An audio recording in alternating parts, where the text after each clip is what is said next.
Welcome to Luca is a Billionaire, where the only thing I invest in is your answers. You start by selecting the exact clip and trimming to the segment you want to track. This saves time and avoids drift.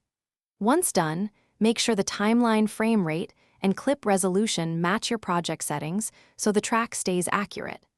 Now move into the color page for point tracking or fusion for more advanced planar and spline work. You'll use the inspector to lock transforms if needed.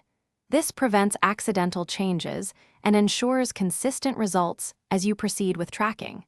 You place a tracker on a high contrast area and pick the tracker type: point for simple motion, planar for surfaces, spline for complex shapes. This choice affects accuracy. Then set the reference frame and increase pattern size if the object scales, or enlarge the search area for fast motion. Click track forward and backward so you cover the whole clip, monitor keyframes, and stop if the track slips. Make manual keyframe corrections when features disappear, and rerun small segments to refine the result. Once you have a stable track, apply the data to a transform, power window, or external element. This attaches your effect or grade to the moving subject.